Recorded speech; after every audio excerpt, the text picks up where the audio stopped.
ভয়ঙ্কর বিয়ে বাড়িতে যাওয়ার সময় কি এমন একটি ঘটনা ঘটে গেল যার কারণে একজন লোকের রীতিমতো একবারে অবস্থা নাজেহাল হয়ে পড়ে।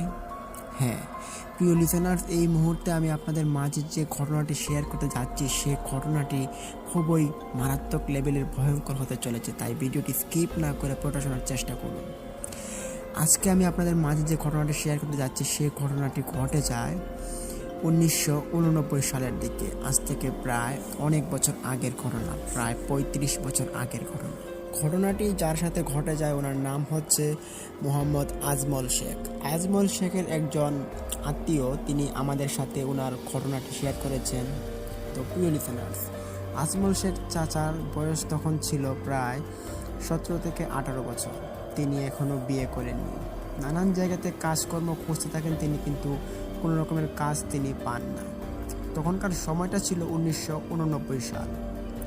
এই সময়ের ভিতরে আমাদের বাংলাদেশে অনেক কমই কিন্তু কর্মকাণ্ড, যে কাজের যে ধরনগুলো ছিল এগুলো খুব কমই ছিল। আজমল শেখ চাচা নারায়ণগঞ্জে বাড়ি ওনার। তখন নারায়ণগঞ্জের মধ্যে তিনি একটি কোম্পানি খুঁজে পান, তার নাম হচ্ছে ইস্টার্ন হাউজিং কোম্পানি।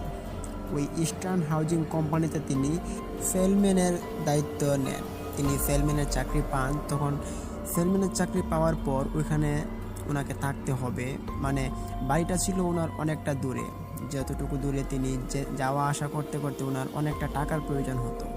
তার জন্য তিনি ভাবলেন যে এই ইস্টার্ন হাউজিং কোম্পানিতে যেহেতু থাকার ব্যবস্থা আছে সেহেতু সেখানে না হয় থেকে যাব, আমার তো আর কেউ নেই, আছে বাড়িতে বাবা মা আছে, তো এখানে থাকলে আমার কোনো সমস্যা হবে না। এই ভেবে আজমল শেখ চাচা ওইখানে থাকেন রাত্রিবেলা এবং দিনের বেলা ওইখানে কাজ করেন। তো ওইখানে কিন্তু আজমল শেখ চাচার কোনো রকমের বন্ধু বান্ধব বা কাছের কোনো মানুষ কিছুই ছিল না। কিন্তু আজমল শেখ চাচা নিতান্তই কিন্তু একা ছিল। তো হঠাৎ একজন লোক আসে ওই কোম্পানিতে, তিনিও সেলম্যানের চাকরি নেন। তো ওই লোকটির নাম ছিল রফিকুল মিয়া। তো ওই রফিকুল মিয়ার সঙ্গে আজমল শেখ চাচার খুব ঘনিষ্ঠ একটা বন্ধুত্ব গড়ে ওঠে। তখন তারা দুজন মিলে একই সাথে সেল কাটতো এবং তারা কাজকর্ম শেষে তারা ঘুরে বেড়াতো, মানে দুজন বন্ধুর মতো হয়ে গিয়েছিল দুজন। তো রফিক মিয়ার যে বাড়িটা ছিল, ওনার বাড়ি হচ্ছে খুলনায় ফুলতলা উপজেলার বেজেরডাঙ্গার যে গ্রামটা রয়েছে ওই গ্রামে ওনার বাসা। তো নারায়ণগঞ্জের থেকে অনেকটা দূরে কিন্তু ওই জায়গাটা।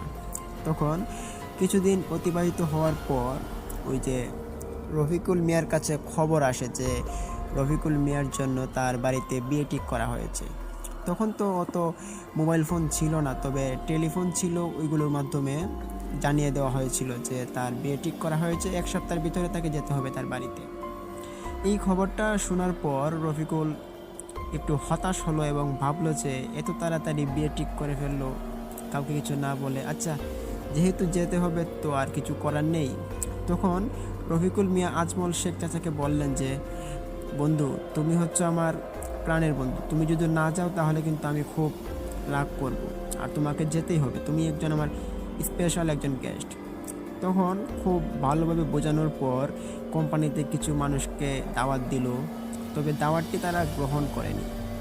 দাওয়াত দেওয়ার পর রফিকুল মিয়া তিনি 1 মাসের প্রায় ছুটি নেন। ছুটি নিয়ে তিনি বাড়িতে চলে যান এবং বাড়িতে চলে যাওয়ার পর আজমল শেখ চাচা নিতান্তই একা হয়ে পড়েন। তখন তিনি ওনাকে যে দাওয়াতটা দিয়ে গিয়েছিল 1 সপ্তাহ পর তার বিয়ে, ওখানেও কিন্তু যেতে হবে। এই ভেবে যখন বিয়ের আর 3 দিন বাকি, তখন তিনি ওই ইস্টার্ন হাউজিং কোম্পানিতে তিনি ছুটি নিয়ে নেন। ছুটি নেওয়ার পর তিনি ভাবলেন যে বাড়িতে যাব এবং বাড়িতে যাওয়ার পর ওইখান থেকে কিছু সরঞ্জাম নিয়ে তারপর বন্ধুর বাসায় যাব বিয়েতে। এই ভেবে আজমল শেখ চাচা ওনার বাড়িতে যান এবং বাড়িতে গিয়ে ওনার প্রয়োজনীয় কাজকর্মগুলো সারেন। কিন্তু আজমল শেখ চাচা কিন্তু তখনও বিয়ে করেননি। তো বিয়ে না করাতে ওনার মা বাবাকে বললেন যে যাবেন এই ফুলতলা উপজেলা বেজেরডাঙ্গার বাড়িতে খুলনা জেলায়। তখন ওনার বাবা মা বললেন যে আচ্ছা ঠিক আছে যাও, তবে সাবধানে যেও। এইভাবে আজমল শেখ চাচা সবার কাছ থেকে বিদায় নিয়ে তিনি ট্রেনে করে যাবেন সিদ্ধান্ত নিলেন। তখন কোনো ফোনও নেই, মোবাইল ফোন কারো কাছে নেই বেশি একটা, তবে টেলিফোনের মাধ্যমে যোগাযোগ হতো, এইভাবে আর কি চলতো। তো আজমল শেখ চাচা ওনার সাথে ওনার চাচাতো ভাইকে নিয়ে আসলেন, যাকে করে নিয়ে ওনার যে একটা লাগেজ ছিল ওই লাগেজটাকে বোঝাই করে নিয়ে আসার জন্য। তখন ট্রেন স্টেশনে দাঁড়ানোর পর অনেকক্ষণ পর একটা ট্রেন আসলো। তখন রাত প্রায় 9টার দিকে তিনি ট্রেনে উঠেন। আর তার কারণ হচ্ছে, রাতের বেলা ওঠার কারণ হচ্ছে তিনি ভাবলেন হয়তো যদি রাতের বেলা উঠি তাহলে সারা রাত ট্রেনে ঘুমিয়ে যাব এবং দিনের বেলা ওইখানে আমি গিয়ে পৌঁছতে পারব। ওনার এই সিদ্ধান্ত ছিলেন। তখন তিনি ট্রেনে চড়ে বসেন এবং সাথে থাকা যে ছেলেটা ছিল ওটাকে বাড়িতে পাঠিয়ে দেন। একটু পর ট্রেন স্টার্ট দিল। ওই ট্রেন ধরে আজমল শেখ চাচা যাওয়া শুরু করেন ওনার বন্ধুর বাসায়। তখন যেতে যেতে অনেকটা কিন্তু চলে গিয়েছিল, তো খুলনার কাছাকাছি চলে গিয়েছিল। তবে খুলনার আপনারা যারা গিয়ে ঘুরে এসেছেন তারা হয়তো দেখতে পারবেন যে খুলনার আগে একটা জায়গা রয়েছে, ওই জায়গাটার নাম হচ্ছে ঈশ্বরদী জায়গা। তো ওই ঈশ্বরদী জায়গার মধ্যে এমনই একটা ঘটনা ঘটে যে ঘটনাটি আজমল শেখ চাচার অনেকটা প্রভাবিত করে। তো ওই ঈশ্বরদী জায়গাতে একটি ঘটনা ঘটে যেটা সবার পক্ষেই একটা ক্ষতিকারক দিক হিসেবে দাঁড়িয়ে পড়ে। সেই ঘটনাটি হচ্ছে, যখন ঈশ্বরদী জায়গাটায় ট্রেন চলে যায়, ঈশ্বরদী জায়গাটা পার হবে, তখনই হঠাৎ করে আজমল শেখ চাচা বুঝতে পারেন যে ট্রেনটা কোনো এক কারণে ব্রেক হয়ে গিয়েছে, মানে ট্রেনটা আর চলছে না। তখন আজমল শেখ চাচা ঘুমিয়েছিলেন। ট্রেন চলতে না দেখায় তিনি ঘুম থেকে হুট করে উঠে পড়েন এবং তিনি পাশের সিটে থাকা একজন লোককে জিজ্ঞেস করে বললেন যে, ও ভাই, ট্রেনটা কেন আটকালো বলতে পারবেন? তখন পাশের লোকটা বলল যে, আপনি যেখানে আমিও সেখানেই, ট্রেন কেন আটকালো তা তো আমি বলতে পারলাম না, তবে যেতে হবে, গিয়ে দেখতে হবে ট্রেন কেন আটকালো। তখন ওনার এরকম কড়া কথা শুনে তিনি ভাবলেন যে যাই গিয়ে নিজের চোখে গিয়ে দেখে আসি কি হয়েছে। তখন যেতে যেতে প্রায় সামনের দিকে মানুষের হইচই পড়ে গিয়েছে এবং অনেক মানুষ ওইখানে ভিড় করেছে। তবে মানুষগুলো ছিল সব ট্রেনের মানুষই। রাত প্রায় 3টার মতো বেজে গিয়েছে, অনেক রাত হয়ে গিয়েছে, প্রচণ্ড রাত, অন্ধকার ফটফটা, মানে চাঁদের আলো ছিল না তখন। ওই রাতের মধ্যে আজমল শেখ চাচা তিনি ট্রেন থেকে নামেন এবং দেখতে পান যে ট্রেনের সামনে ট্রেনের যে ড্রাইভার ছিলেন, হেল্পার, লাইনম্যান এবং আরও কিছু যাত্রী সবাই ওইখানে ট্রেনের সামনে দাঁড়িয়ে আছে এবং সবাই কীরকম কথাবার্তা বলছে। এটা দেখে আজমল শেখ চাচা একটু অবাক হলেন এবং বিস্মিত চোখ নিয়ে তিনি আস্তে আস্তে করে হেঁটে যান ওই ট্রেনটির সামনে। তখন তিনি যেটা গিয়ে দেখতে পারেন যে ওই ট্রেনের সামনে কিছু দুষ্ট লোকেরা, ঈশ্বরদীর কিছু দুষ্ট লোকেরা, তারা কি করলো, ওই যে ট্রেনের সামনে যে রাস্তাটা, ওই রাস্তার মধ্যে কিছু বাঁধ এবং রড দিয়ে কিছু একটা ব্যারিকেড সৃষ্টি করেছে, যেটার কারণে ট্রেনের যে সামনের চাকাগুলো ছিল ওই চাকাগুলো ওই রাস্তা ফেল করেছে এবং পাশে গিয়ে মানে মাটিতে পড়ে গিয়েছে, যার কারণে ট্রেনটা অফ হয়ে গিয়েছে। তখন এটা দেখার পর সবাই অবাক হয়ে ভাবলো যে হয়তো পারে কোনো দুষ্ট লোকের কাজ, ট্রেনকে বিপদে ফেলার জন্য এরকম কাজ করেছে। তখন আর কিছু করার ছিল না। ওইখানে থাকা যে লাইনম্যান ছিল, মেকাররা ছিল, তারা ট্রেনটাকে আবারও ট্রেনের রাস্তার উপর তোলার জন্য কাজ করে যাচ্ছে। তখন আজমল শেখ চাচা জিজ্ঞেস করলেন যে লাইনম্যানকে, বললেন যে, ও ভাই, আপনার ট্রেন ঠিক করতে আর কতক্ষণ সময় লাগবে? তখন লাইনম্যান উঠে বলল যে, ভাইয়া, ট্রেনটা তো অনেকটা বাইরে চলে এসেছে, তো একটা চাকাও ভেঙে গিয়েছে, আমাদের তুলতে না হলেও 1-1.5 ঘন্টার সময় তো লাগবেই। তখন আজমল শেখ চাচা একটু পড়লেন মুসিবতে, কারণ এমনিতেই তিনি ভাবছেন যে যদি দেরি হয়ে যায় আর বন্ধু যদি ওইখানে না থাকে তাহলে তো কিভাবে হবে। বন্ধুকে আবার যাওয়ার সময় কিন্তু অ্যাড্রেসটাও দিয়েছিলেন আজমল শেখ চাচাকে, ওই অ্যাড্রেসটা ওনার কাছে আছে। আবার আজমল শেখ চাচা বলেছিলেন যে বৃহস্পতিবার দিনটিতে তিনি যাবেন, ওই বৃহস্পতিবার দিনে, যাতে করে ওইখানে এসে আজমল শেখ চাচার বন্ধু এখানে দাঁড়ায়। তবে ওই দিন এরকম একটা ঘটনা ঘটে যে ট্রেনটা পড়ে যায় মাটিতে। তারপর আজমল শেখ চাচা চিন্তা করলেন যে সাথে যেহেতু কেউ নেই গল্প করার মতো, এখানের মানুষও কেউ ভালো না, খুলনার মানুষ আসলে খুব খারাপ ছিল ওনার মতে। তবে তিনি ভাবলেন যে একটু সামনে থেকে হেঁটে আসবেন। তখন তিনি আস্তে আস্তে করে হাঁটছিলেন। হাঁটতে হাঁটতে তিনি অনেকটা দূরে চলে আসেন, মানে ট্রেনের সামনের দিকে যে দূরত্বটা ছিল ওই দূরে চলে আসে। তখন তিনি দেখতে পান যে একটু সামনে একটা 4 রাস্তার মোড় রয়েছে, যেটা 2টা মাটির রাস্তা 2 দিক দিয়ে গিয়েছে এবং আরেকটা ট্রেনের রাস্তা, প্রায় লম্বালম্বিভাবে 4টা রাস্তা একসাথে চৌরাস্তা মিল হয়ে গিয়েছে, এরকম একটা অবস্থা। তখন আজমল শেখ চাচা এগিয়ে যান ওই 4 রাস্তার মুখের মধ্যে গিয়ে তিনি ওই রাস্তার মুখে দাঁড়িয়ে তিনি লক্ষ্য করতে পারেন যে ওই পরিবেশটা ছিল খুব সুন্দর। তবে ওইখানে একটা চিন্তার বিষয় ছিল, যেটা ওইখানে যে একটা পুকুর ছিল, ওই পুকুরের উপর কীরকম একটা গাছ ছিল, যেটা অনেকটা বট গাছের মতো দেখতে ছিল, অনেক মোটা পাতাগুলো ছিল বট গাছের পাতার মতো, মোটা মোটা পাতা। তবে আরেকটা অবাক করা বিষয় ছিল যে ওই গাছের মধ্যেই কিন্তু বড় বড় রকমের কাঁঠালের মতো কিছু একটা ফল অতিরিক্তভাবে অপরিমাণ মানে ওইখানে ঝুলে আছে।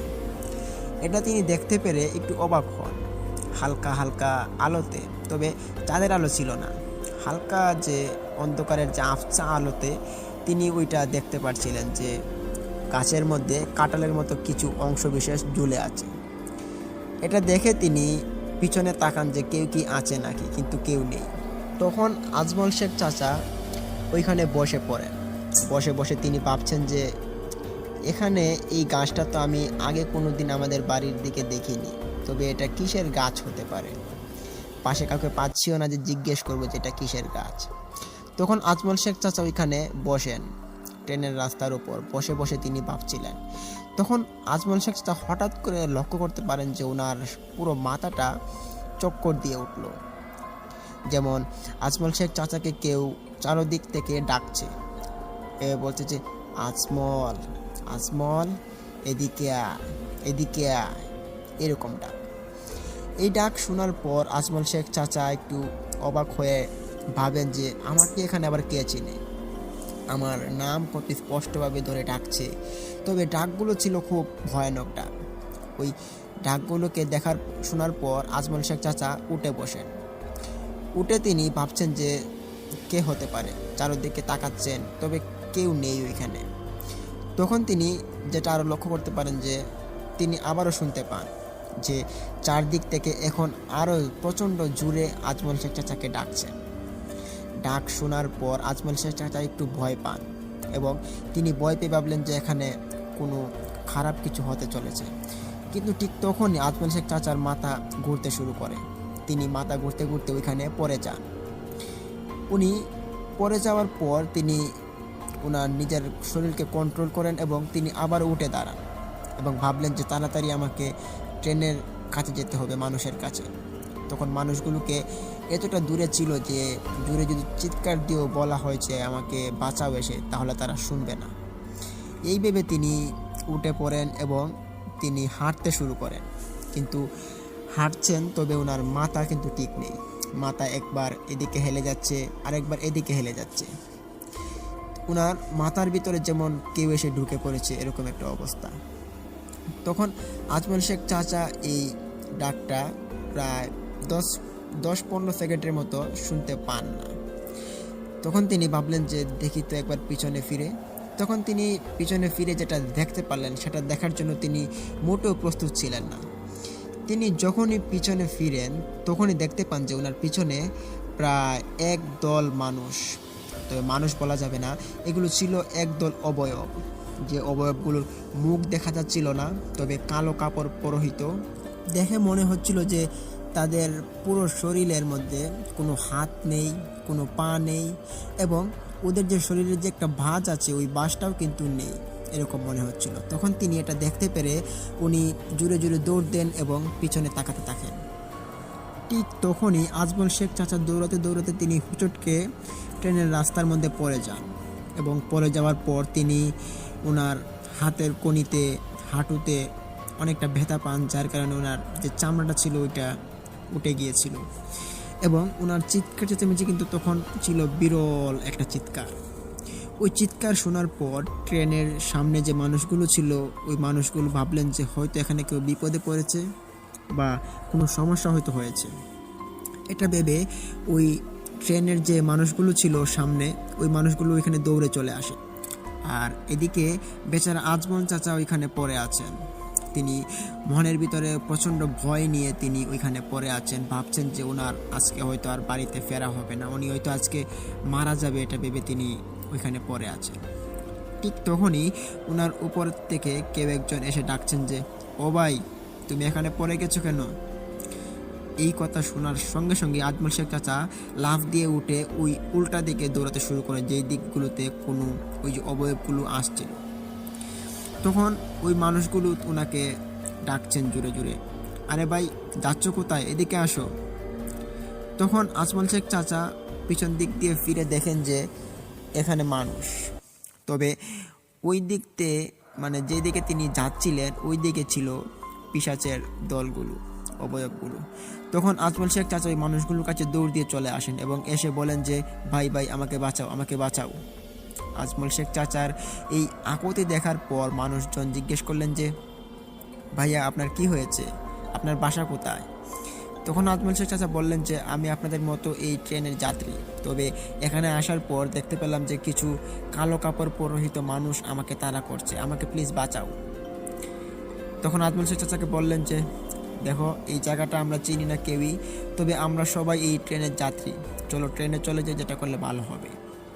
আজমল শেখ চাচাকে তখন বুঝিয়ে বাজিয়ে মানুষ ট্রেনে নিয়ে আসেন এবং ইতিমধ্যেই কিছুক্ষণ বসে থাকার পর ওই ট্রেনটা ঠিক হয়ে যায়। তখন ওই ট্রেনটা আবার ছেড়ে দেয়। তো ইতিমধ্যেই কিন্তু সকাল হয়ে যায়, সকাল প্রায় 11টা বেজে গিয়েছে। এর মধ্যেই আজমল শেখ চাচার যে বন্ধুটা ছিল, যার বিয়ে হচ্ছিল, নাম রফিকুল মিয়া, ওই রফিকুল মিয়া তিনি ট্রেন স্টেশনে এসে দাঁড়ায়, অনেকক্ষণ দাঁড়ায়। ওনার সাথে একজন ছেলে ছিল, ওই ছেলেটাকে নিয়ে দাঁড়ানোর পর এক পর্যায়ে যখন দেখতে পারেন যে ওনার বন্ধু আজমল শেখ এখনও আসছেন না, এটা ভেবে তিনি ভাবলেন যে কি হলো, আজমল শেখ এখনও আসছে না, কারণ কি, ওর তো আজকে আসার কথা। আর তখন তো আগেই বলে রেখেছিলাম যে ওই সময় ফোন ছিল না, মোবাইল ফোন, যার কারণে তিনি ফোন দিয়েও জানতে পারছিলেন না যে আজমল শেখ কোথায় আছেন। তো ওনাকে আসতে না দেখে রফিকুল মিয়া ভাবলেন যে হয়তো সে আসবে না, আর নয়তো মনে হয় তার কোনো সমস্যা হয়েছে, এর জন্য হয়তো আসবে না। তো যাই হোক, ওনার সাথে যে ছেলেটা ছিল ওই ছেলেটা ছিল নাছোড়বান্দা। সে বলতে লাগে যে, ভাই চলো বিয়ে বাড়িতে অনেক কাজ আছে, কাজগুলো করতে হবে, তো এখানে এসে দাঁড়িয়ে সময় নষ্ট করলে তো আমাদেরই ক্ষতি হবে। তখন ওই ছেলেটার কথা শুনে ওই রফিকুল মিয়া যা করলেন, তিনি ওই যে লাইনম্যান ছিলেন ওই লাইনম্যানের কাছে গিয়ে জিজ্ঞেস করলেন যে, ও ভাই, এখানে যে একটা ট্রেন আসার কথা আজকে, ওই ট্রেনটা কি আসেনি? ওই যে নারায়ণগঞ্জ থেকে আসার কথা ছিল ট্রেনটা। তখন ওইখানে লাইনম্যানটা বলে দিল যে, ওহো ভাইয়া, আজকে তো নারায়ণগঞ্জের ওই ট্রেনটা একটু বিপদে পড়েছিল, ওই ট্রেনের রাস্তার সামনে কোনো দুষ্ট লোক বাদ দিয়েছিল, যার কারণে ট্রেনটা পড়ে গিয়েছিল সাইডে, এই কারণেই অনেকটা দেরি হয়েছে। আর ট্রেন আসবে হয়তো, তবে আজকে অনেকটা দেরি হবে, প্রায় সন্ধ্যার পর হয়তো আসবে। তখন রফিকুল মিয়া এই কথা শুনে একটু অবাক হন এবং জিজ্ঞেস করলেন যে, ট্রেনে কি কারো কোনো ক্ষতি হয়েছে, কোনো সমস্যা? তখন লাইনম্যানটা বললো যে, না না, ট্রেনে মানুষের কোনো সমস্যা হয়নি, তবে ট্রেনের একটু সমস্যা হয়েছে। যাই হোক, ট্রেন এখন আবার ছেড়ে দিয়েছে, আমি ফোন থেকে জানতে পারলাম, ল্যান্ড ফোন থেকে। তখন ওই রফিকুল মিয়া ভাবলেন যে হয়তো তার অনেকটা দেরি হবে, যাই হোক আমি বাড়িতে যাই এবং বিয়ে বাড়ির কাজ আছে অনেক, ওই কাজগুলোকে সম্পন্ন করি। আর ইতিমধ্যেই রফিকুল মিয়া লাইনম্যানকে বললেন যে, আচ্ছা ভাই, যদি এখানে আজমল শেখ নামের কোনো লোক এসে যদি রফিকুল মিয়া নামক কাউকে খোঁজ করে, তাহলে বলবেন যে ওনাকে যে ঠিকানা দেওয়া হয়েছিল সেই ঠিকানাতে চলে যাওয়ার জন্য। আর আমি যে এসেছিলাম এটা এটা ওনাকে বলবেন যে রফিকুল মিয়া এসেছিল। তখন লাইনম্যান বললেন যে আচ্ছা ঠিক আছে, আপনি যান, যদি আমি পাই তাহলে ওনাকে বলে দেব। এই বলে রফিকুল মিয়া তিনি বাড়িতে চলে গেলেন। এবং এদিকে বেচারা আজমল শেখ চাচা প্রায় এশারের আজান পড়ে গিয়েছিল, তখন ওই এশারের আজানের সময় তিনি ওই স্টেশনে আসেন। তো ওই ঈশ্বরদী জায়গাটা পার হয়ে খুলনার যে ফুলতলা উপজেলার বেজারডাঙ্গার যে এলাকাটা রয়েছে, ওই বেজারডাঙ্গা এলাকার আগে যে ফুলতলা রেল স্টেশন রয়েছে ওইখানে তিনি এসে নামেন। এবং নামার পর তিনি খুব টায়ার্ড ছিলেন। তিনি তখন ওইখানে যে একটা গড়ি ছিল ওই গড়িতে তাকিয়ে দেখতে পারেন যে প্রায় 9:30 বেজে গিয়েছে। এত রাত দেখে তিনি একটু অবাক হন এবং ওইখানে লাইনম্যান আছে একটা, ওই লাইনম্যানের কাছে যান, গিয়ে বললেন যে আচ্ছা ভাইয়া, এখানে আমার একজন বন্ধু আসার কথা ছিল, সে কি এসেছে? তখন লাইনম্যানটা বলল যে কোন বন্ধু, নাম কি? তখন বললেন যে এই নাম হচ্ছে রফিকুল মিয়া, তার অ্যাড্রেসটা হচ্ছে এইটা, বেজেরডাঙ্গা বাড়ির, এই বেজেরডাঙ্গা গ্রামের পাশে তার বাড়ি। তখন লাইনম্যানটা বললেন যে হ্যাঁ হ্যাঁ, ওই রফিকুল মিয়া নামক একজন লোক তো আসছিল, তবে উনি চলে গিয়েছেন, প্রায় দুপুরে 3টার দিকে আসছিলেন তিনি। আমি যখন বললাম যে ট্রেনটা পড়ে গিয়েছিল তখন তিনি আবার চলে গেলেন। তিনি বললেন যে অ্যাড্রেস অনুযায়ী আপনি চলে যাওয়ার জন্য। তখন আজমল শেখ চাচা ভাবলেন যে হ্যাঁ, এখন তো কি করা যায়, আমি তো ওইখানে ভাই কিছু চিনি না, তবে কি করে যাব।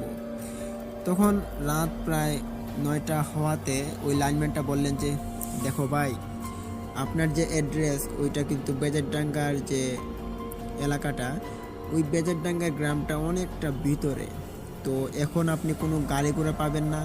ভ্যান গাড়ি চলে, তো দিনের বেলায় ভ্যান গাড়ি চলে, এখন কোনো ভ্যান গাড়ি আপনি পাবেন না। তো আপনাকে একটা ভালো পরামর্শ দিই যে আপনি এখানে থেকে যান, আর যদি আপনি এখন যাওয়া শুরু করেন তাহলে আপনার না হলেও 3-4 ঘন্টা নিয়ে টান পড়বে। তখন লাইনম্যানের কথা শুনে আজমল শেখ চাচা ওইখানে বসে বসে ভাবছেন যে কি করা যায়। আর আজমল শেখ চাচা তখন এই আশপাশে ছিল অনেকটা মানুষের দল ছিল, আশপাশ দিয়ে বাদাম বিক্রি করছিল কিছু ছেলেরা। ওইখান থেকে তিনি কিছু টাকার বাদাম কিনেন এবং বসে বসে বাদাম চিবাতে থাকেন আর ভাবছেন যে কি করবেন। তখন তিনি হঠাৎ করে কি একটা ভূত উঠে মাথার মধ্যে। তিনি ভাবলেন যে তিনি ওনার বন্ধুর বাড়িতে চলে যাবেন, এখানে ওনারা থাকতে ভালো লাগছে না। তখন ওই লাইনম্যানকে বললেন যে আচ্ছা ভাই, আমি যদি এখান থেকে এখন যাওয়া শুরু করি তাহলে ওই ঠিকানাতে আমি কোন পথ দিয়ে যেতে হবে? তখন ওই লাইনম্যানটা বললেন যে ভাইয়া, এই রাস্তাটা এমনিতেই ভালো না, আপনি এখানে থাকুন, আপনি কালকে সকালে বের হন এখান থেকে, কেমন? আর সকালবেলা এখানে অনেক ভ্যান গাড়িওয়ালারা আসবে, তো ওই ভ্যান গাড়িওয়ালাদের সাথে আপনি যেতে পারবেন। কিন্তু না, আজমল শেখ চাচার মাথা তখন নষ্ট হয়ে যাচ্ছিল। তিনি ফোনে ভাবছিলেন কখন ওনার বন্ধুর বাড়িতে যাবেন। আর এমনিতেই আজমল শেখ চাচার কনিতে হাঁটুতে একটু ব্যথা পেয়েছেন, যেটা অনেক জ্বলাপোড়া করছে। তো আজমল শেখ চাচার আকুতি দেখার পর ওই লাইনম্যানটা বললেন যে আচ্ছা, আপনি যেহেতু যাবেনই তাহলে ওই ঠিকানাটা, ওই রাস্তার সোজা যাবেন, তারপর আপনি দুই রাস্তার একটা মোড় দেখতে পারবেন, যে আরেকটা রাস্তা, মানে 3 রাস্তায় মোটামুটি, একটা রাস্তা বামে গেছে আর একটা রাস্তা ডানে, তো আপনি বামে দিয়ে চলবেন। এবং ওইখানে বামে দিয়ে চলার পর আপনি ওইখানে যদি কিছু লোক পান তাহলে জিজ্ঞেস করবেন যে কোন দিকে যাওয়ার জন্য, তখন তারা বলে দিবে।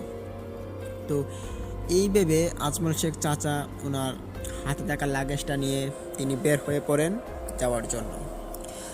তো তিনি পিছন দিক দিয়ে গড়িটার দিকে আবারও একবার লক্ষ্য করে তাকালেন, তখন দেখতে পারেন যে প্রায় 12টা বাজার কাছাকাছি।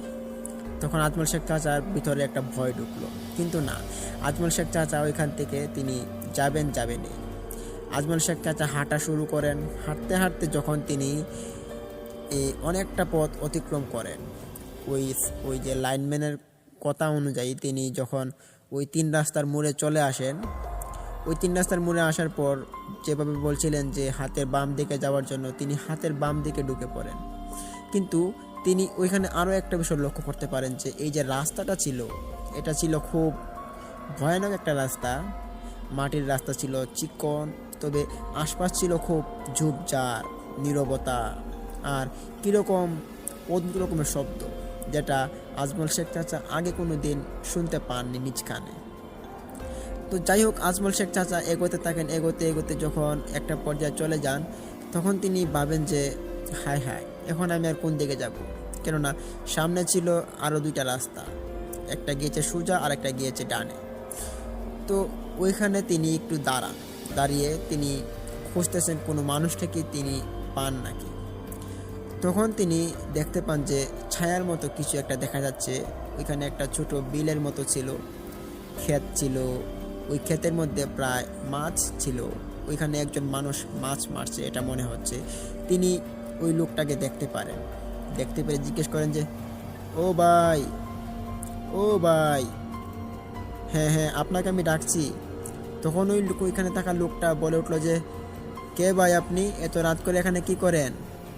তখন আজমল শেখ চাচা বললেন যে আরে ভাই, আমি হচ্ছে একজন মেহমান, ওই যে রফিক মিয়ার বাড়িতে আমার আজকে দাওয়াত রয়েছে। আমি এসেছি অনেক দূর থেকে, আস্তে আস্তে প্রায় একদিন লেগে গিয়েছে। আমি একটু বিপদে আছি, আপনি আমাকে একটু দেখিয়ে দিবেন যে রফিক মিয়ার বাড়ি কোন দিকে? তখন ওইখানে থাকা ছায়ার মতো মানুষটি বলল যে ও আচ্ছা, রফিক মিয়ার বাড়ি যাবেন, আজকে তো ওর বিয়ে। তখন আজমল শেখ চাচা বললেন যে হ্যাঁ হ্যাঁ ঠিক আছে, আজকে তো ওর বিয়ে, এর জন্যই তো আমি আজকে দাওয়াত খেতে আসলাম। তখন ওই ছায়ামূর্তি মানুষটা বলে উঠলো যে হ্যাঁ হ্যাঁ আপনি এই রাস্তা দিয়ে সোজা চলে যান, আর ওই যে ডানের রাস্তাটা ওইটাতে আপনার যেতে হবে না, আপনি সোজা যান, সোজা। তখন ওই লোকটার একটা হিমশিম কথা শুনে আজমল শেখ চাচা বললেন যে লোকটা হয়তো অসম্ভব ভালো। তখন তিনি ওই রাস্তা দিয়ে হাঁটা শুরু করেন, আর তিনি দেখতে পান যে পিছনের যে লোকটা, ওই লোকটাকে আর দেখা যাচ্ছিল না। আজমল শেখ চাচা তিনি ভাবেন হয়তো মাছ মারছে, তো কোনো ঝোপঝাড়ে হয়তো গিয়ে চলে গিয়েছে। আজমল শেখ চাচা তিনি হাঁটতে থাকেন, শরীরের প্রচণ্ড ব্যথা, এই নিয়ে তিনি হাঁটতে থাকেন। হাঁটতে হাঁটতে যখন তিনি আরও একটা কিনারায় চলে যান, ওইখানে তিনি আরেকজন লোককে দেখতে পান, তবে এই রাস্তাটা ছিল প্রায় একদম সোজা। ওইখানে ওই লোকটাকে দেখতে পেরে তিনি ওই লোকটাকে জিজ্ঞেস করলেন যে ভাই, তো ওই লোকটাও কিন্তু ওইখানে মাছ মারছিল। ডেকে বললেন যে ও ভাই, ও ভাই, আপনি আমার দিকে তাকান। তখন ওই লোকটা আজমল শেখ চাচার দিকে তাকালেন, তাকিয়ে বললেন যে হ্যাঁ হ্যাঁ শুনতে পাচ্ছি, কে আপনি, কি বলছেন? তখন আজমল শেখ চাচা বললেন যে আমি বেজেরডাঙ্গার গ্রামে যাব, রফিকুল মিয়ার বিয়ে হচ্ছে, আমি ওর বন্ধু, তো আমি ওর বাড়িটা চিনি না, আপনি কি একটু বলে দিবেন যে ওর বাড়িটা কোন দিকে গিয়েছে? তখন ওই লোকটাও কিন্তু দূর থেকে বলে দিল যে হ্যাঁ আপনি সোজা যান, সোজা, একবারে সোজা যাবেন, এবং সামনে যদি কোনো মানুষ আপনাকে বলে যে এদিকে না ওদিকে, আপনি তাদের কথা শুনবেন না, সামনে খারাপ মানুষ আছে।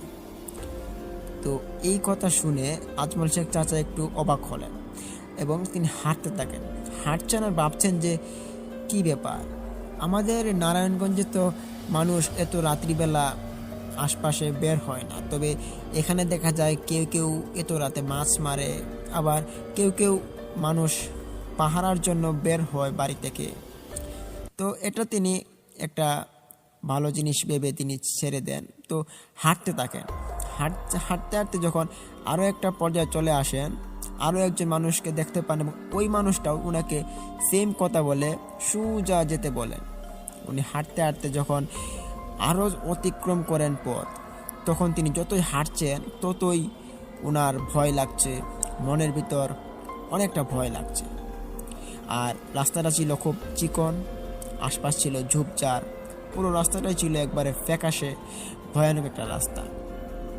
তখন আজমল শেখ চাচা লক্ষ্য করতে পারেন যে এই যে রাস্তাটা তিনি অতিক্রম করে এসেছেন, এখানে কোনো একটা বাড়িঘর নেই, তবে ওই সামনে একটা ছোট্ট কুঁড়েঘরের মতো দেখা যাচ্ছে।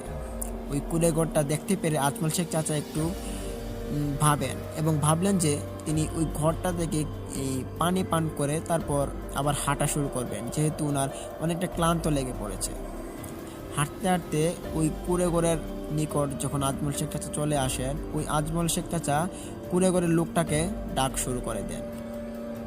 তিনি প্রথমত ওই কুড়ে ঘরের সামনে গিয়ে দাঁড়িয়ে তিনি প্রথমে সালাম দেন, আসসালামু আলাইকুম, ঘরে কি কেউ আছেন?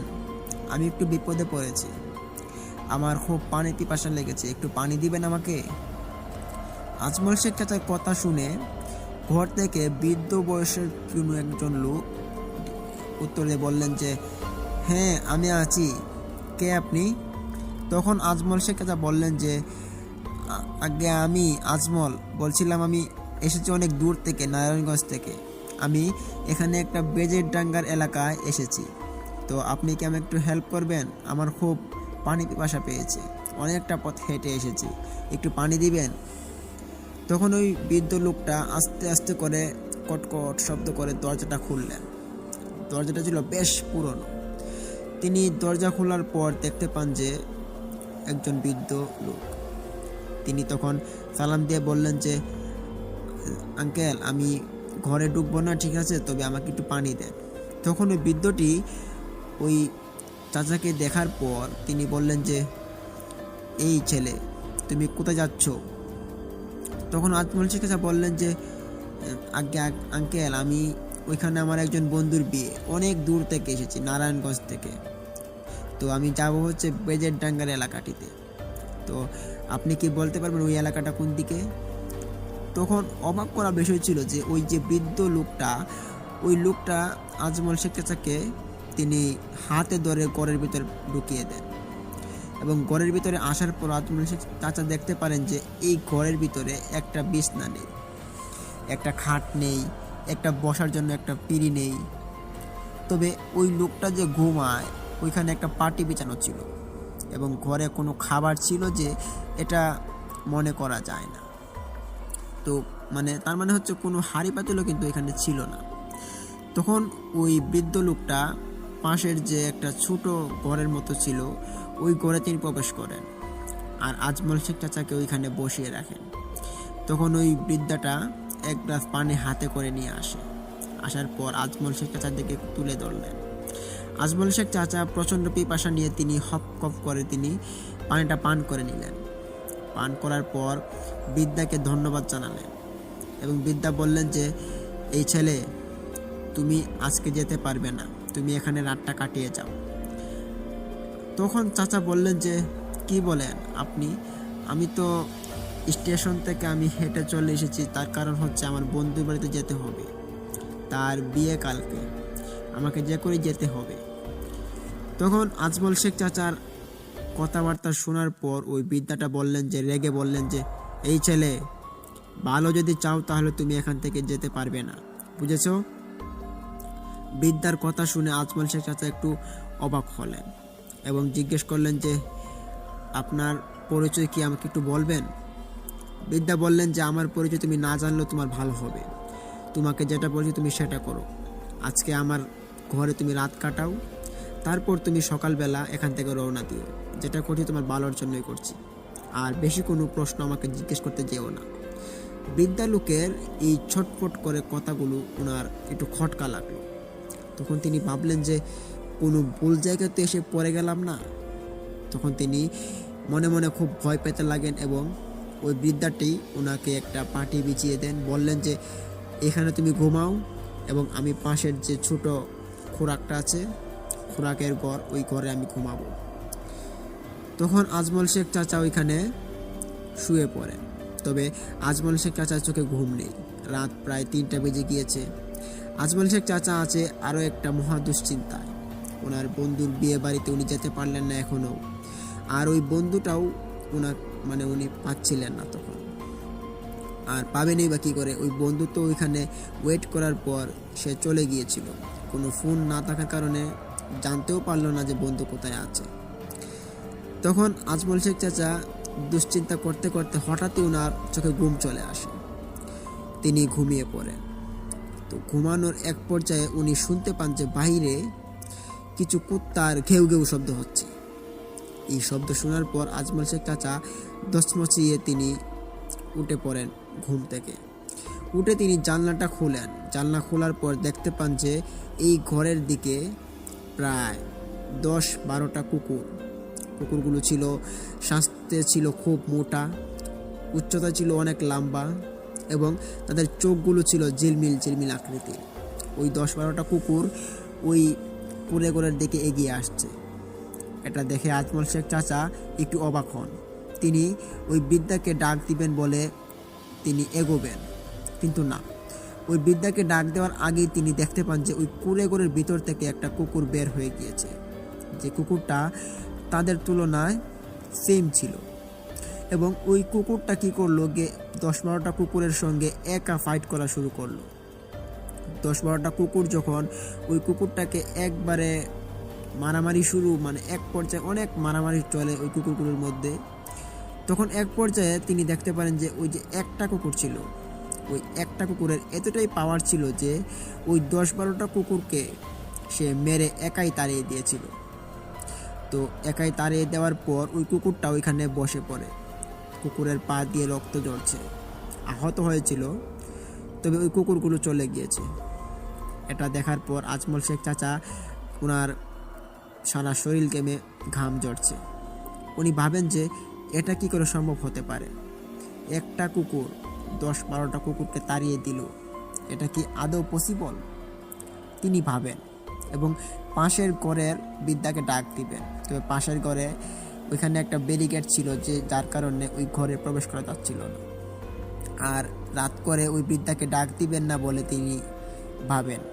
তার কারণ হচ্ছে বৃদ্ধাকে তিনি এমনিতেই রাত 3টার দিকে ঘুম ভাঙিয়ে ইনি আশ্রয় নিয়েছেন। এখন যদি বৃদ্ধাকে ডাক দেন তবে বৃদ্ধা খুব কষ্ট পেতে পারে। এইভাবে তিনি ওই বৃদ্ধাকে আর ডাক দেন না, উনি আবারও ঘুমিয়ে পড়েন। ঘুম থেকে ওঠার পর যেটা দেখেন তিনি, সেটা দেখার জন্য তিনি আবারও প্রস্তুত ছিলেন না। আজমল শেখ চাচা উনি যখন ঘুমিয়েছিলেন, ঘুমাতে ঘুমাতে যখন প্রায় ফজরের আজান পড়ে, প্রায় 5:30 কি 6টার দিকে, তখনই তিনি ওনার ঘুমটা ভাঙে। ঘুম ভাঙার পর দেখতে পান যে আজমল শেখ চাচা ওইখানে মাটিতে শুয়ে আছেন। চোখ খুলতেই দেখতে পারেন যে ওনার মাথার উপরে খোলা আকাশ, পাশে ব্যাগটা পড়ে রয়েছে এবং ওনার নিচে যে পাটিটা ছিল ওই পাটিটা কিন্তু নেই। এই দেখে আজমল শেখ চাচা অনেকটা ভয় পান। ভীতশঙ্কিত হয়ে তিনি লাফ দিয়ে এখান থেকে উঠে পড়েন এবং দেখতে পান যে এখানে মরুভূমির মতো চর হয়ে আছে। এতটা চর যেটা কিনা সৌদি আরবের মধ্যে যেরকম থাকে ঠিক সেরকম বালুর উত্তপ্ত একটা বালুর চাকের মধ্যে তিনি শুয়ে আছেন, যেটা রোদ উঠলে অনেকটা গরম হয়ে যায়, তবে এখনও অনেকটা গরম আছে। এই দেখে তিনি উঠে ওখানে কান্না শুরু করেন এবং তিনি ভাবেন যে আমার সাথে এটা কী ঘটে যাচ্ছে, একের পরে খুব খারাপ ঘটনা ঘটে যাচ্ছে। তখনই ওইখান থেকে মসজিদের কিছু মুসল্লিরা ফজরের নামাজ পড়ে তারা বের হয়ে আসছিলেন। ওদেরকে দেখতে পেরে আজমল শেখ চাচা একটু স্বস্তি পেলেন এবং লাগেজটা ওইখানে ফেলে রেখেই তিনি দৌড় দিয়ে ওইখানে চলে যান মানুষদের কাছে। গিয়ে তিনি সব ঘটনা খুলে বলেন যে রাত্রিবেলার এই ঘটনাটা। তখন ওইখানে থাকা 4-5 জন মুরব্বী এবং 3-4 জন যুবক ছিল। তারা বললেন যে কি বলছে সব, চলো তো দেখি তোমার সাথে কি ঘটনা ঘটে গিয়েছে, কোন জায়গায় ঘটে গিয়েছে। তখন চাচা বললেন যে ওই তো ওই সামনের দিকে আমি এসেছি আপনাদেরকে দেখি, প্রায় 2 মিনিট হবে রাস্তা। তখন আজমল শেখ চাচার সঙ্গে বাকি লোকজন সবাই হাঁটা শুরু করেন। হাঁটতে হাঁটতে ওই জায়গাটায় তারা সবাই এক পর্যায়ে পৌঁছে যান। পৌঁছানোর পর দেখতে পান যে ওইখানে এরকম কোনো ঘর ছিল না এবং ওইখানে কোনো মানুষ নেই। আশপাশ বালুর চরের মতো হয়ে আছে। এখানে কোনো বসতি আগে কখনো ছিল না এবং এখনও নেই। আজমল শেখ চাচার এরকম কথা দেখে ওইখানে থাকা 2 জন যুবক হেসে দিয়ে বলল যে আপনি ভাই মনে হয় কিছু খেয়ে এসেছেন, নাহলে আপনি এরকম কথা বলতেন না। কি আপনার বাসা কোথায়? তখন উনি খুলে বললেন ওনার পরিচয় দেওয়ার পর সবাই চুপ করে গেলেন এবং ওইখানে থাকা 4 জন মুরব্বী থেকে একজন বলে উঠল যে এই ছেলেরা, তোমরা হাসিটাটা মস্করা বাদ দাও, এই ছেলের সঙ্গে খুব খারাপ কিছু ঘটনা ঘটতে গিয়েছে। তখন ওনারা যে ভেক্কাটা দিয়েছিল সেটা খুব ভয়ানক ছিল। উনি যে আজমল শেখ চাচা যে ওই মুরব্বীদেরকে সব ঘটনা খুলে বললেন, আসার পর থেকে এই পর্যন্ত যা যা ঘটনা ঘটে গিয়েছিল সেই ঘটনাটির ব্যাখ্যাটা একমাত্র ওইখানে থাকা একজন মুরব্বী তিনি জানতেন। তিনি সব ঘটনা খুলে বললেন। তিনি বললেন যে উনি যে ওই যে রাস্তার যে মুখটা ছিল, শেষ মাথা, ওই মাথাটাতে একটা বড় রকমের শ্মশান ছিল। তখন আজমল শেখ চাচাকে ওই বৃদ্ধ লোকটা বলে উঠল যে, আরে বাবা, তুমি তো অনেক জোর বেঁচে গিয়েছো, তুমি তো আজকে মরতে যেতে। ওই তুমি যেদিকে হাঁটা শুরু করেছো এটা তো তোমার ওই যে ঠিকানা অনুযায়ী তোমার জায়গার যাওয়ার নয়।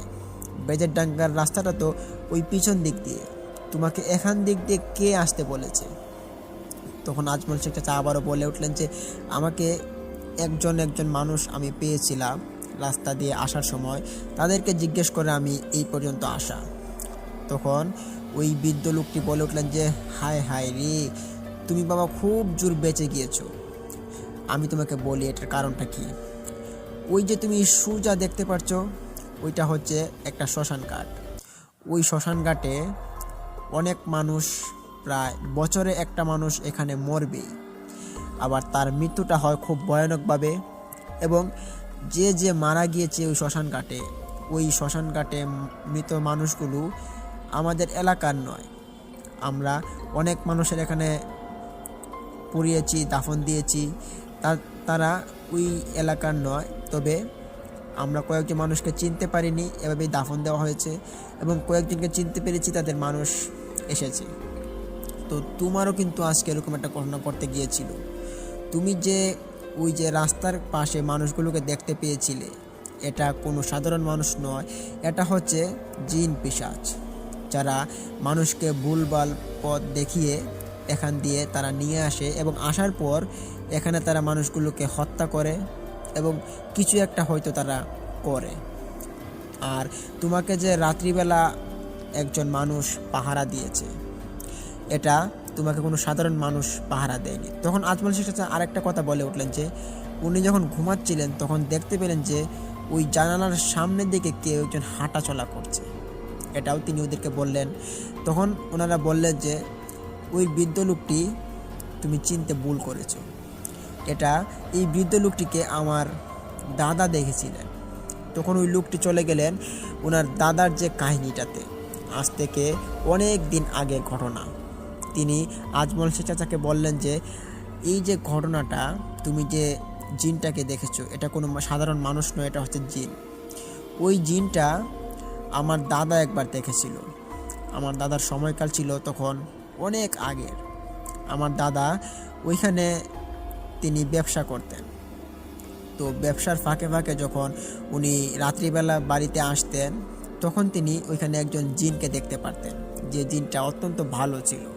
আমার দাদার অনেক উপকারও করেছে আমরা জানতে পারি। এবং আমার দাদা অনেক ধন সম্পত্তির মালিকও হয় কিন্তু এই উপকারটির কারণে। তো আমার দাদা তখন ছিলেন খুব গরিব এবং নিচু একটা ফ্যামিলি। আমার দাদার যে একটা বড় রকমের হাতিয়ার ছিল, ওই হাতিয়ারটা ছিল ওই ভালো জিনটা। যে জিনটার মৃত্যুসাল কবে হয়েছিল সেটা কিন্তু আমি তোমাকে বলতে পারবো না। তবে এই ঘটনাটার পরিপ্রেক্ষিতে বোঝা যায় যে তুমি যে আজকে জিনটাকে দেখেছো, সেই জিনটাকে হয়তো অনেক মানুষই দেখে থাকে, যারা যারা এই শ্মশান ঘাটের মধ্যে মৃত্যু পরিণত হতে হয়। তো যাই হোক বাবা, তুমি অনেক জোর বেঁচে গিয়েছো। আর এই যে ঘটনাটা তুমি কাউকে বলার চেষ্টা করবে না। তখন আজমল শেখ চাচার মন আর মনের জায়গায় নেই, ওনার চোখ বেয়ে অশ্রু পড়ছে এবং তিনি বলছেন যে, আমি হয়তো আমার জীবনের সেরা বাঁচা বেঁচে গিয়েছি, আমি এখন কোথায় যাব, কী করব আমি ভেবে পাচ্ছি না। তখন ওইখানে থাকা লোকজন আজমল শেখ চাচাকে বললেন যে, তুমি যেদিকে আসছো এদিক দিয়েই তুমি বেজারডাঙ্গার রাস্তাটা তুমি ফেলে চলে এসেছো। তবে ওই যে ডান দিকে রাস্তাটা গিয়েছিল লাস্ট, ওই ডান দিকে কিন্তু বেজারডাঙ্গা এলাকাটা ঢুকেছিল, কিন্তু তুমি চলে এসেছো উল্টা পথে। তোমাকে বদ জিনেরা উল্টা দিকে তারা মুখরিত করে নিয়ে এসেছে তোমাকে মেরে ফেলার জন্য। তখন আজমল শেখ চাচাকে ভালো মতে একটা সঠিক পরামর্শ দেওয়া হয়। তিনি ওই রাস্তা দিয়ে আবার হাঁটা শুরু করেন এবং হাঁটতে হাঁটতে তিনি চলে যান।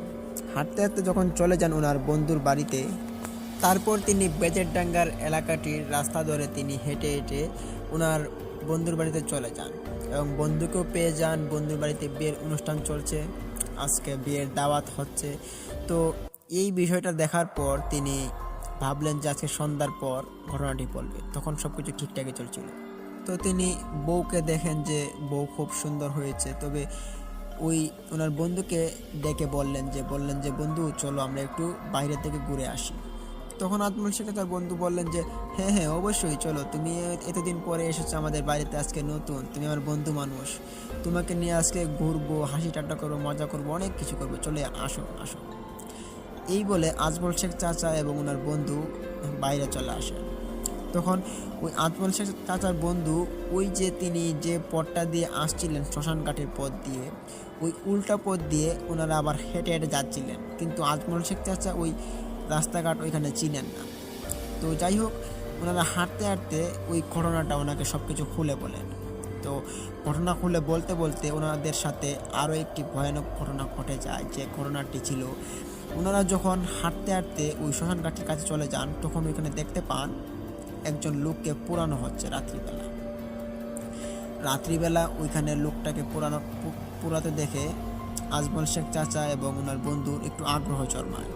কিন্তু আগ্রহ জন্মালেও আজমল শেখ চাচা ওইখানে যেতে মানা করেন। তিনি বলেন যে ভাই চলো, ওইখানে যেতে হবে না। কিন্তু না, আজমল শেখ চাচার বন্ধু সে ওইখানে যাবে, তার বাড়ির কাছে বলে কথা, আবার সে অনেক দিন পরে এসেছে বাড়িতে, তো তার জন্য সে ভাবছে যে আমি ওইখানে যাব, গিয়ে দেখে আসি, চলো বন্ধু, কোনো সমস্যা হবে না। এই বলে আজমল শেখ চাচাকে নিয়ে সে ওই শ্মশান ঘাটে গিয়ে উপস্থিত হয়। কিন্তু আজমল শেখ চাচার ওই শ্মশান ঘাটে গিয়ে ওই দিন উপস্থিত হওয়াটাই ওনার জন্য সারা জীবনের কাল হয়ে দাঁড়ায়। আজমল শেখ চাচা ওনার সঙ্গে শ্মশান ঘাটে যান, ভালো কথা, গিয়ে দেখতে পারেন যে ওইখানে একজন লোককে পোড়ানো হচ্ছে। লোকটা ওই এলাকার একটা মাতাব্বর ছিল। তো ওইখানে একটা হিন্দু গোষ্ঠী ছিল, ওই গোষ্ঠীর একটা মাতাব্বর ছিল ওই লোকটা, যে লোকটা মারা গিয়েছিল। ওই লোকটার পোড়ানোর অবস্থা দেখে ওইখানে কিছু মানুষ গুনগুন করে কান্না করছিল। এই শব্দটা আজমল শেখ চাচা তিনি পান এবং ওনার বন্ধুকে জিজ্ঞেস করেন যে উনি যে এখানে মাতব্বর ছিল, তুমি কি চিনতে? ওনার বন্ধু বললেন যে হ্যাঁ চিনতাম তো, ওই লোকটা মারা গিয়েছে, তবে হিন্দু। তো এরকম গল্প স্বল্প তারা করতে থাকে। তো ইতিমধ্যেই ওই যে লাশটা ছিল, ওই লাশটাকে পোড়ানো শেষ। লাশ পোড়ানো হয়ে গেলে ওনারা কিছু কর্মকাণ্ড করে থাকে। ওই কর্মকাণ্ডগুলো যখন শেষ হয়ে পড়ে, তখন তারা ওইখান থেকে চলে যান। আর এর মধ্যে আজমল শেখ চাচা এবং ওনার বন্ধু ওইখানে একটা পুকুর ছিল, ওই পুকুরের উল্টা পাশ দিয়ে বসে আছে, যেখান থেকে ওই চিতাটাকে দেখা যাচ্ছে না।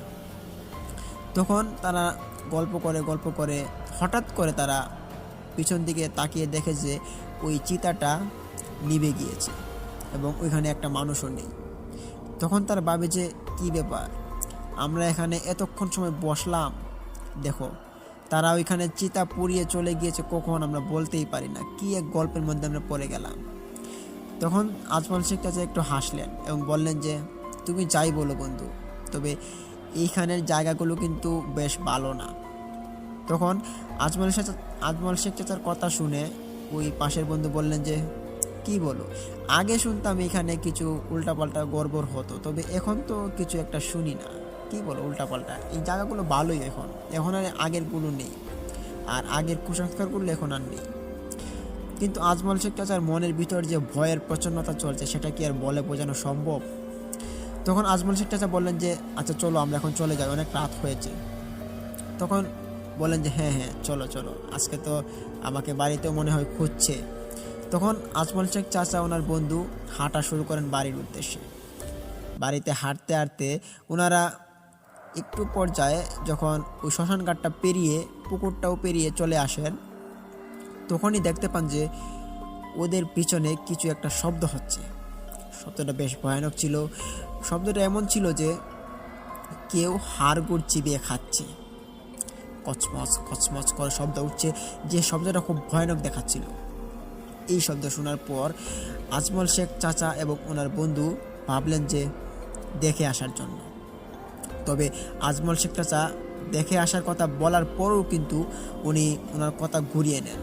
তিনি বলেন যে না না না, এখানে যেতে হবে না, কোনো খারাপ কিছু হতে পারে, চলো আমরা এর চেয়ে ভালোভাবে বাড়ি চলে যাই। কিন্তু ওনার বন্ধু যে নাছর বান্দা, সে ওইখানে যাবে এবং গিয়ে দেখে আসবে ওইখানে কি আছে। তখন আজমল শেখ চাচা কি ওনার সাথে না যেয়ে থাকতে পারে?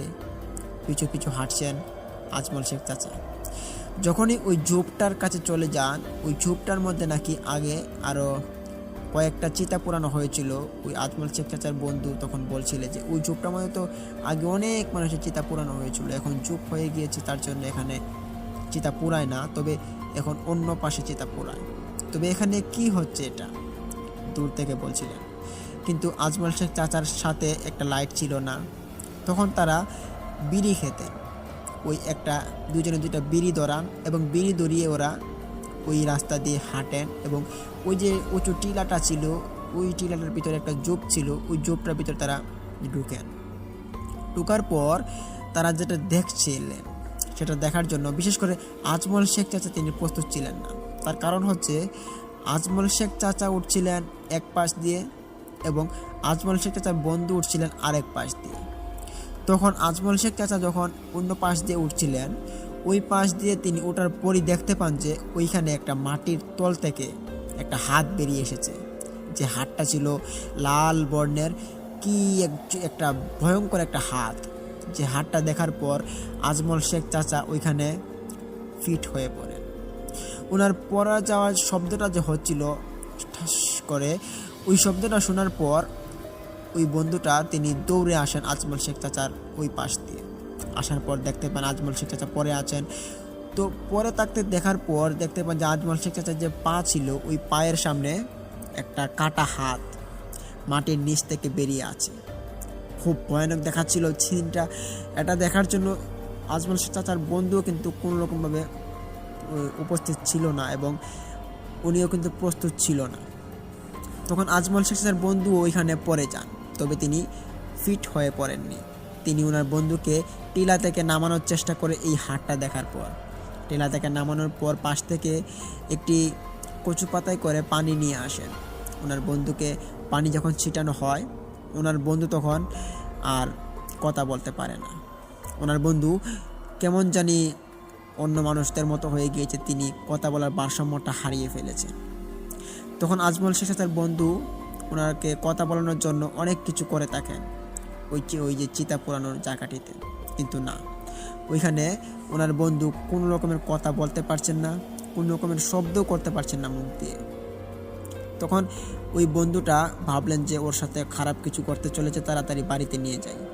তখন ওনার বিয়ের দিন, তো বিয়ের দিনটা এভাবে মাটি হয়ে যাবে তিনি সেটা কল্পনা করতে পারেননি। তিনি যখন বাড়িতে নিয়ে আসেন, বাড়িতে নিয়ে আসার পর হুজুরকে ডাকা হয় একজন।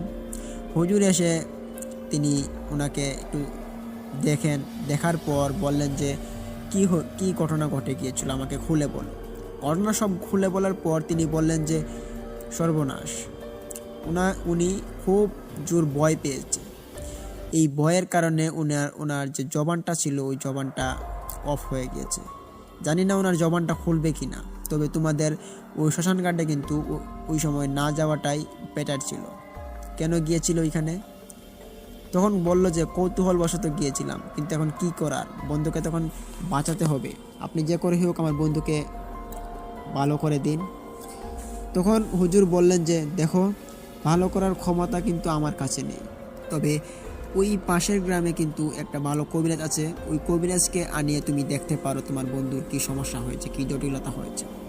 কবিরাজকে যখন পরদিন আনা হয়, আনার পর কবিরাজ দেখেন ওই চাচাকে, দেখার পর তিনি বললেন যে উনি তো খুব ভয় পেয়েছেন, তবে ওনার একটা না একটা ক্ষতি করেই ছাড়বে ওই দুষ্টু জিনেরা। ওই জিনগুলোর সাথে উনি অনেকক্ষণ অতিবাহিত করে এসেছেন, যার কারণে ওনার ভিতরটা দাগ হয়ে গিয়েছে এবং ওনাকে জিনেরা দেখলেই এখন ক্ষতি করার চেষ্টা করবে, আর যে ক্ষতিটা এখন করে দিয়েছে। তখন ওই কবিরাজটি একটা পানির বোতল দেন এবং বলেন যে এই পানিটা তুমি কিছুক্ষণ পর পর পান করবা, তাহলে কথা বলার যে বাঁধনটা ওইটা খুলে যাবে।